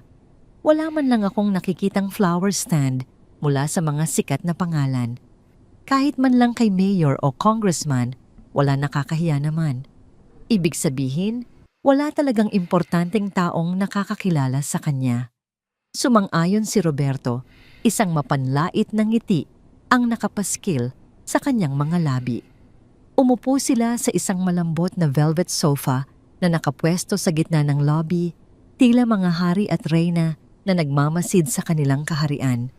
Ano pa bang inaasahan mo, mahal? Ang asawa niya ay isang matandang baon sa utang. Malamang ang mga bisita niya ay kapwa niya rin mga pulubi. Tiningnan ni Roberto ang kanyang mamahaling relo. 15 minuto pa bago mag-alas 12. Tamang-tama lang ang dating natin. May sapat na tayong oras para pagtawanan ng kasal niya bago dumating si Mr. Adrian at iligtas tayo sa kahirapan. Habang nagtatawanan ang dalawa, isang bigla ang pagbabago sa kapaligiran ang kanilang naramdaman. Ang mahinang ugong ng usapan sa lobby ay biglang humina. Ang mga bellboy at staff ng hotel ay biglang naging alerto, mabilis, na nag-ayos ng kanilang mga uniforme. Lahat ng mga ulo ay sabay-sabay na napalingon sa grand entrance ng hotel. Mula sa labas, isang mababang dagundong ang narinig, ang tunog ng mga makapangyarihang makina. Isang convoy ng 4 na magkakaparehong itim na Escalade ang huminto sa harap ng hotel. Ang mga sasakyan ay makintab na tila mga salamin. Bago pa man makalapit ang mga valet, mabilis na bumaba mula sa unang sasakyan ang 8 lalaking nakasuot ng itim na barong. Ang kanilang mga kilos ay disiplinado at mabilis. Bumuo sila ng isang pormasyon 2 linya sa magkabilang gilid ng pangalawang sasakyan, tila mga sundalong nagbibigay proteksyon sa isang general. Binuksan ng isa sa mga gwardiya ang pinto. Unang bumaba ang isang baston na may pilak na hawakan, sinundan ng isang pares ng mamahaling sapatos na gawa sa balat. At pagkatapos, buong bigat na tumayo ang figura ni Don Carlos. Napatayo si Roberto. Ang kanyang mga mata ay nanlaki. Hindi niya kilala ang matanda. Ngunit ang aura nito, ang paraan ng pagtayo, ang lamig ng mga mata, at ang bilang ng mga gwardyang nakapalibot dito ay sumisigaw ng isang salita kapangyarihan. Sino yan? Bulong ni Bianca. Ang kanyang boses ay biglang nawalan ng kayabangan at napalitan ng pagkamangha. Grabe, parang presidente kung makarating. Isang ideya ang biglang pumasok sa isip ni Roberto. Isang ideya na dulot ng kanyang matinding kasakiman at desperasyon. Baka ito na yon, ang totoong may-ari ng Vanguard Capital, ang hidden chairman na mas mataas pa kay Adrian Ito, na ang pagkakataon niya. Roberto, anong ginagawa mo? Pigil ni Bianca nang makitang mabilis na pinulot ni Roberto ang makapal na folder ng business plan mula sa ibabaw ng mesa. Huwag kang maingay. Ito na ang pagkakataon natin, sigaw. Pabalik ni Roberto, ang kanyang mga mata ay nag-aalab sa pananabik. Kailangan kong maipakita ito sa kanya. Kailangan niyang malaman kung gaano ako kagaling. Bago pa man makapasok si Don Carlos at ang kanyang mga tauhan sa loob ng hotel, mabilis na tumakbo si Roberto, tila isang asong sabik na salubungin ang kanyang amo. Hinarang siya ng 2 gwardiya, ngunit nagpumilit si Roberto. "Teka lang, kailangan kong makausap ang boss ninyo." "May importante akong ipapakita sa kanya." Sigaw niya, iwinawagayway ang folder. Si Don Carlos ay huminto. Tiningnan niya si Roberto mula ulo hanggang paa. Ang kanyang ekspresyon ay walang pagbabago, tila tumitingin sa isang langaw na umuugong sa kanyang harapan. Isang halos hindi mapansing senyas mula sa mata ng matanda ang naging hudyat sa kanyang mga tauhan. Walang babala, isang pares ng malalakas na kamay ang humawak sa magkabilang braso ni Roberto. Bago pa man siya makapalag, marahas siyang itinapon sa gilid na parang isang basahan. Isang mapurol na kalabog ang umalingaw-ngaw nang tumama ang kanyang likod sa marmol na haligi. Napasigaw siya sa sakit. Ang folder na mahigpit niyang hawak ay lumipad sa ere, at ang mga papel na naglalaman ng kanyang mga pangarap ay nagkalat sa makintab na sahig. Napatakip ng bibig si Bianca. Ang lahat ng tao sa lobby ay nakatingin sa kanila. Ngunit hindi pa doon natapos ang kahihiyan. Nagpatuloy sa paglalakad si Don Carlos na tila walang nangyari. Sinadya niyang itapak ang kanyang mamahaling sapatos sa ibabaw ng mga nakakalat na papel. Ang bawat hakbang niya ay nag-iiwan ng maruming marka ng putik sa pinaghirapang mga graph at plano ni Roberto. Ang kanyang mga tauhan ay sumunod, bawat isa sa kanila ay walang pakialam na tinapakan ang mga dokumento, dinurog ang mga numero, at nilukot ang mga salitang puno ng pangarap. Ang business plan ni Roberto, ang kanyang huling pag-asa, ay naging isang marumi at walang kwentang doormat para sa mga paa ng elitista. Namilipit sa sakit at kahihiyan si Roberto. Gumapang siya sa sahig, pinupulot ang bawat piraso ng kanyang nadurog na dangal. Ang mga bulungan at mahihinang halakhak mula sa mga tao sa paligid ay tila mga karayom na tumutusok sa kanyang mga tainga. "Roberto, ano ba, tara? Na umalis na tayo dito. Nakakahiya." Umiiyak na bulong ni Bianca habang tinutulungan siyang tumayo. Ngunit bago pa man sila makahakbang, isang babaeng nakasuot ng formal na uniforme ng Vanguard Capital ang lumapit sa kanila. Ang kanyang mukha ay kalmado at profesional. "Mister," Roberto tanong niya, tila hindi napapansin ang gulo at kahihiyang nangyari. Tumingin si Roberto, ang kanyang mukha ay puno ng luha at galit. "Oo, ako nga, anong kailangan mo?" Pinapasabi po ni CEO Adrian na medyo nauna siya sa itinakdang oras. Wika ng babae. Ang kanyang boses ay walang emosyon. "Hinihintay na niya kayo ngayon sa loob ng wedding hall para sa inyong meeting." Para itong isang sinag ng liwanag sa gitna ng kadiliman para kay Roberto. Biglang nabuhayan ang kanyang loob. Nakalimutan niya ang sakit at ang kahihiyan. Di talaga hinihintay na niya ako, nagmamadaling tanong niya. "Opo, sir. 5 minuto mula ngayon. Kung maaari po ay magmadali na kayo." Nagkatinginan sina Roberto at Bianca. Siguro ang matandang yon ay isa lamang sa mga bisita ni Maria. Isang mayabang na hasyendero mula sa probinsya. Ang totoong deal, ang totoong kapangyarihan ay naghihintay sa loob. Mabilis na inayos ni Roberto ang kanyang gusot na damit. Pinunasan niya ang kanyang mukha at pilit na ibinalik ang kanyang kumpiyansa. Kinuha niya ang kamay ni Bianca. "Tara na, ito na talaga iyon." Ang lalaking yun kanina ay walang kwenta. Ang totoong hari ay nasa loob. Hatak-hatak ang kanyang asawa.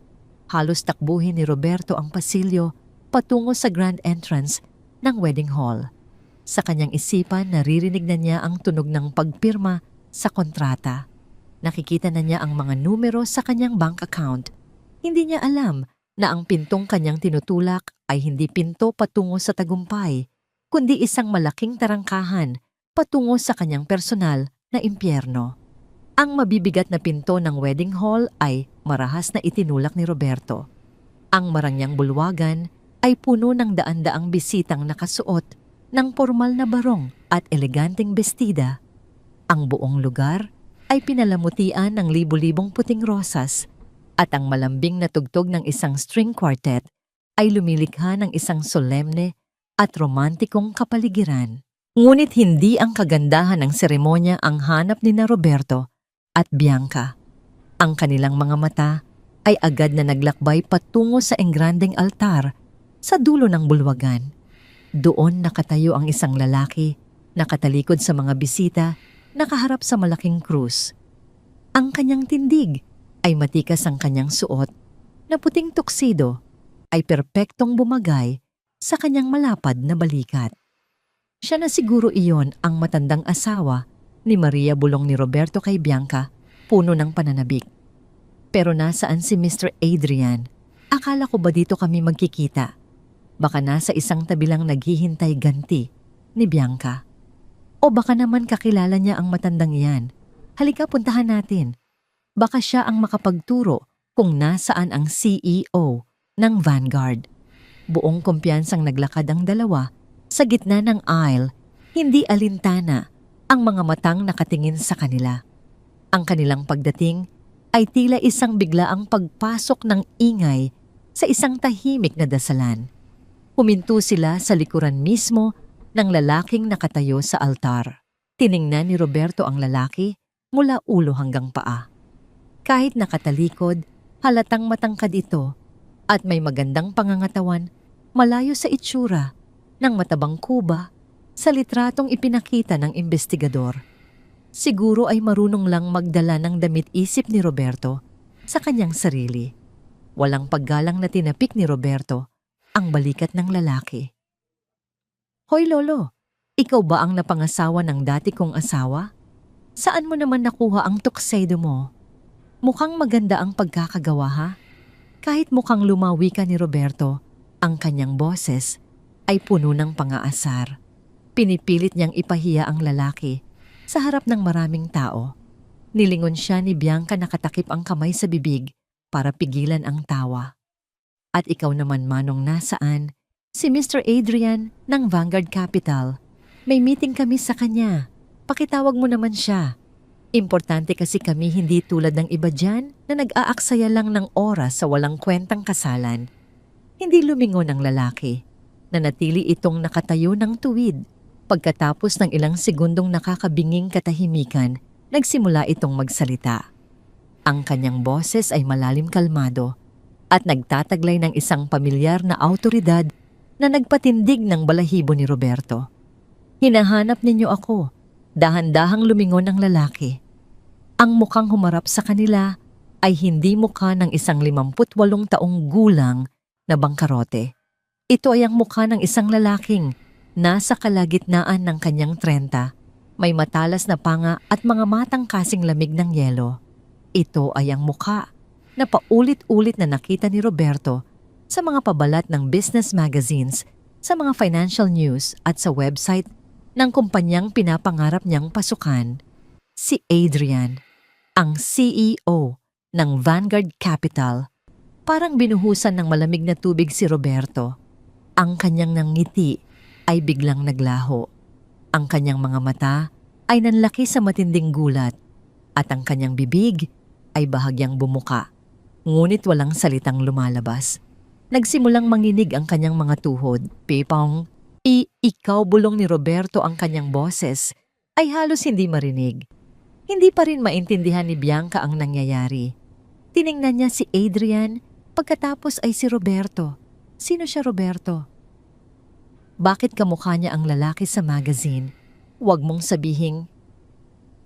Bago pa man matapos ni Bianca ang kanyang sasabihin, biglang tumahimik ang buong bulwagan. Ang malalaking pinto sa likuran ay dahan-dahang bumukas. Ang string quartet ay nagsimulang tumugtog ng isang marangal at tradisyonal na martsa. Mula sa pintuan lumitaw ang isang nakakasilaw na figura. Si Maria. Suot ang isang napakagandang Filipiniana wedding gown na gawa sa pinakapinong pinya, pinalamutian ng maliliit na perlas at diamante na kumikinang sa bawat galaw niya.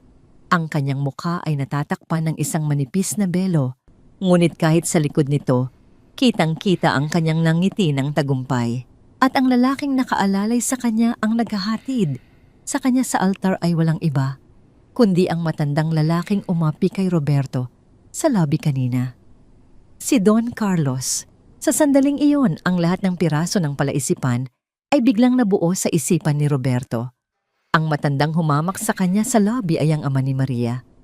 Ang lalaking pinapangarap niyang maging investor ay ang mismong lalaking pakakasalan ni Maria. Ang buong sitwasyon ng meeting ang pag-asa ang paghihintay ay isang malaking masalimuot at nakamamatay na patibong. Nahigit ni Roberto ang kanyang hininga. Pakiramdam niya ay unti-unting nauubos ang hangin sa buong bulwagan. Ang dugo sa kanyang katawan ay tila nagyelo. Hindi. Nanginginig na bulong niya. Hindi ito maaari. Ang katotohanan ay tila isang malaking sampal na buong lakas na tumama sa mukha ni Bianca. Nagsimula siyang umatras, ang kanyang mukha ay puno ng hindi makapaniwalang takot. Si Maria, ang anak ng isang hasyendero, at ang lalaking pinakasalan niya ay ang CEO ng Vanguard Capital. Parang isang baliw biglang lumingon si Roberto kay Bianca. Ang kanyang takot ay napalitan ng isang mabangis na galit. Lahat ng kanyang pagkabigo, lahat ng kanyang kahihiyan ay kailangan niyang isisi sa isang tao. Ikaw, sigaw ni Roberto, dinuro si Bianca. Kasalanan mo itong lahat. Kung hindi dahil sa iyo, hindi ko sana iniwan si Maria. Kung hindi dahil sa pagiging maluho mo, hindi sana nalugi ang kumpanya ko. Ikaw ang sumira sa buhay ko. Isang malutong na tunog ng sampal ang umaling-awngaw sa tahimik na bulwagan. Dumapo ang palad ni Roberto sa pisngi ni Bianca. Napasigaw si Bianca sa sakit at gulat. Anong ako? Ikaw ang walang kwenta. Ikaw ang hindi marunong magpatakbo ng negosyo. Ibinigay ko ang lahat sa iyo, pati ang pera ng pamilya ko. Tapos ako pa ang sisisihin mo. Hayop ka. Hindi nagpatalo si Bianca. Sinugod niya si Roberto at sinimulan itong kalmutin sa mukha. Gumanti si Roberto sa pamamagitan ng paghila sa mamahaling buhok ni Bianca. Ang marangyang kasalan ay biglang naging isang maruming arena ng away kalye. Nagkalat ang kanilang mga sigawan at murahan habang sila'y nagpapagulong-gulong sa marmol na sahig sa harap mismo ng altar. Ang mga bisita ay napatayo sa gulat. Ang mga gwardiya ay akmang aawat, ngunit isang senyas mula kay Adrian ang nagpahinto sa kanila. Habang nagaganap ang kaguluhan, inihahatid na ni Don Carlos si Maria sa tabi ni Adrian. Itinaas ni Adrian ang belo ni Maria at ang dalawa ay nagkatinginan. Walang salita, isang tingin lamang ang kailangan para ipaalam sa isa't isa na ang hustisya ay nagsisimula ng maningil. Pinanood lamang nila ng may malamig na ekspresyon ang dalawang taong nagwawasak sa isa't isa. Sa ibaba, ang mga taong sumira sa kanilang nakaraan. Nang makita ni Roberto na nakatingin sa kanya si Maria, bigla siyang natigil. Binitawan niya si Bianca at lumuhod sa sahig. Maria, patawarin mo ako. Pakiusap. Magbalikan na tayo. Nagsimula siyang humagulgol gumagapang na tila isang uod palapit sa paanan ni Maria. Ngunit bago pa man niya maabot ang laylayan ng bestida ni Maria, isang malakas na tunog ang muling bumasag sa katahimikan. Ang malalaking pinto ng wedding hall ay sabay-sabay na nagsara. Ang tunog ng mga bakal na kandado ay sunod-sunod na umalingaw-ngaw na nagpapahiwatig na wala nang sino man ang maaaring makalabas. Napalingon sina Roberto at Bianca sa pinto. Ang kanilang mga mukha ay puno ng biglaang takot. Natrap sila. Walang labasan. Tumingin si Adrian sa isang madilim na sulok sa likuran at tumango. Ang laro ay tapos na. Oras na para sa huling akto. Mula sa mga pinto, sa magkabilang gilid ng altar tahimik, na lumabas ang isang grupo ng mga lalaking nakasuot ng itim na uniforme na may nakaburdang NBI sa kanilang mga dibdib. Ang kanilang mga mukha ay seryoso at ang kanilang mga kilos ay mabilis at tiyak. Ang bawat isa sa kanila ay may dalang posas. Ang kanilang pagdating ay tila pagbaba ng mga anghel ng kamatayan upang kunin ang mga kaluluwang matagal nang hinatulan. Napatayo ng nanginginig sina Roberto at Bianca. Ang kanilang away ay biglang natigil. Napalitan ang kanilang galit sa isa't isa ng isang mas malaking takot para sa kanilang mga sarili. Sinubukan ni Roberto na tumakbo patungo sa likurang pinto, ngunit mabilis siyang hinarang ng dalawang ahente. Anong ibig sabihin nito? Sigaw ni Roberto, ang kanyang boses ay nanginginig sa takot. Wala kaming ginagawang masama. Isang lalaking nakasuot ng formal na suit, ang head of legal ng Vanguard Capital, ang lumapit mula sa likuran ni Adrian. Walang emosyon, inihagis niya ang 3 makakapal na folder sa paanan ni Roberto. Ang mga papel ay kumalat sa sahig, nagpapakita ng mga kopya ng mga pekeng dokumento, mga bank statement mula sa mga dummy accounts at mga ebidensya ng malawakang tax evasion. Roberto, sa bisa ng isang warrant of arrest, ikaw ay aming inaaresto sa kasong large-scale estafa at economic sabotage, deklara ng isa sa mga NBI agents. Ang kanyang boses ay matigas at walang bahid ng awa. 2 ahente ang mabilis na lumapit kay Roberto. Marahas nilang pinilipit ang kanyang mga braso sa likuran. Isang matinis na kalansing ang umalingaw-ngaw sa buong bulwagan nang isara ang posas sa kanyang mga pulso. Hindi maaari, sigaw ni Roberto, nagpupumiglas na tila isang hayop na nasukol. Frame up lang ito. Kasinungalingan lahat iyan. Kasabay nito nilapitan din ng isa pang ahente, si Bianca, na nakaupo na sa sahig at humahagulgol. Teka, bakit pati ako? Wala akong kinalaman dyan, sigaw ni Bianca habang sinusubukan ding posasan. Kasalanan niya ang lahat. Bilang kasabwat at benepisyaryo ng lahat ng ilegal na transaksyon, kasama ka rin sa kaso, malamig na sagot ng ahente bago isinara ang posas sa mga kamay ni Bianca na puno ng mamahaling alahas. Hatak-hatak ng mga ahente ang dalawa. Habang kinakaladkad palabas, desperadong lumingon si Roberto kay Maria. Ang kanyang mga mata ay puno ng luha at pagsusumamo. Ito na ang kanyang huling baraha. Maria, patawarin mo na ako. Maawa ka, sumigaw siya, ang kanyang boses ay nagmamakaawa. Nagsama tayo ng maraming taon. May pinagsamahan tayo. Pakiusap, sabihin mo sa kanila na itigil ito. Isang salita mo lang, maliligtas mo ako. Lahat ng mata sa bulwagan ay napunta kay Maria, naghihintay ng kanyang magiging sagot. Tahimik lamang siyang nakatayo sa tabi ni Adrian, ang kanyang muka ay kalmado at hindi mabasa. Dahan-dahan siyang humakbang palapit, ang kanyang magarang wedding gown ay marahang sumasayad sa marmol na sahig. Huminto siya ilang hakbang mula kay Roberto. Tinitigan niya ito ng diretso sa mga mata. Walang galit, walang awa. Isang malamig na kawalan lamang ng pakialam. Pinagsamahan, tanong ni Maria, ang kanyang boses ay mahina, ngunit sapat na malinaw upang marinig sa buong silid. Ang naaalala ko lang ay isang gabing umuulan. Isang gabing itinapon mo ako sa labas na parang basura habang namimilipit ako sa sakit. Ang naaalala ko ay ang dugong nawala sa akin dahil sa inyo. Isang matinding kirot ang tumagos sa puso ni Roberto. Ang alaala ng gabing iyon ay isang bagay na pilit niyang ibinaon sa limot, ngunit ngayon ito ay bumabalik upang multuhin siya. Ang pinagsamahan natin, Roberto, ay matagal mo nang tinapos noong gabing iyon. Patuloy ni Maria, bawat salita ay tila isang patalim. Ang hustisya na hinahanap mo ngayon ay ang parehong hustisya na ipinagkait mo sa akin at sa anak nating hindi man lang nabigyan ng pagkakataong mabuhay. Matapos sabihin iyon, tumalikod si Maria. Hindi na niya muling tiningnan si Roberto. Iyon na ang kanyang huling salita. Isang pinal na pagtatapos sa kanilang madilim na kabanata.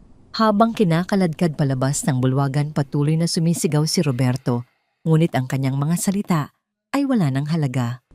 Ang 2 taong dating naghahari-harian sa lipunan ay ngayon ay mga kriminal na kinakaladkad palabas ng isang marangyang hotel sa harap ng daan-daang matataas na tao.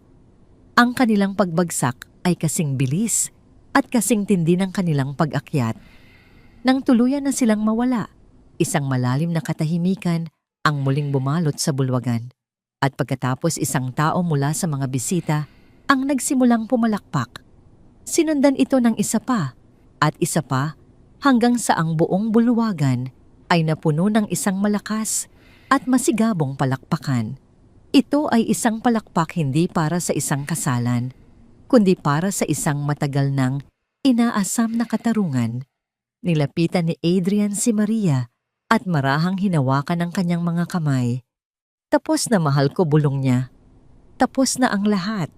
Tumango si Maria, isang maliit na ngiti ang namuo sa kanyang mga labi habang pinupunasan ng isang takas na luha para sa kanyang anak.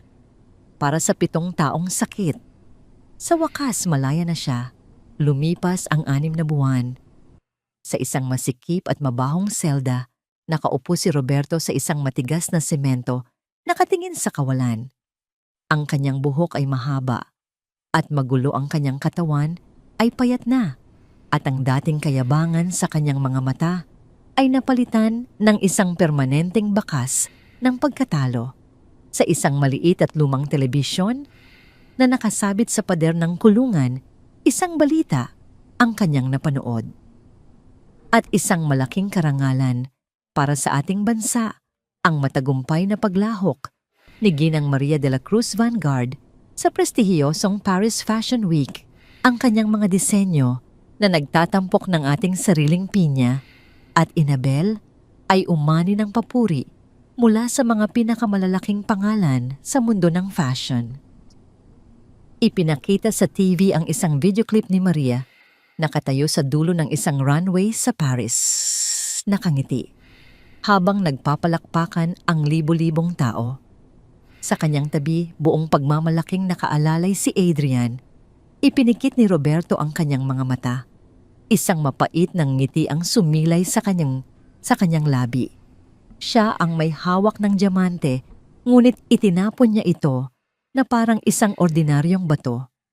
Ipinagpatuloy ng news anchor.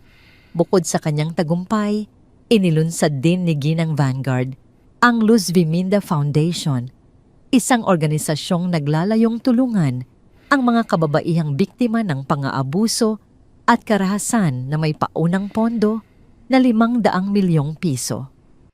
Patuloy ang pagsasalita sa telebisyon, ngunit hindi na ito naririnig ni Roberto. Ang tanging naririnig niya ay ang aling-awngaw ng ulan mula sa isang gabing matagal na niyang sinubukang kalimutan.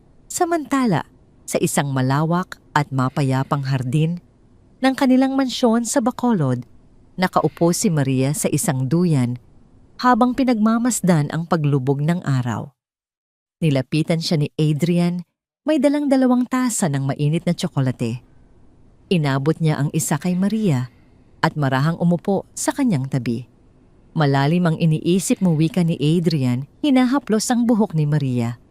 Ngumiti si Maria at sumandal sa balikat ng kanyang asawa. Iniisip ko lang kung gaano kabilis magbago ang lahat. 7 taon na ang nakalipas sa ganitong oras. Umiiyak ako sa isang madilim na eskinita. Ngayon nandito ako.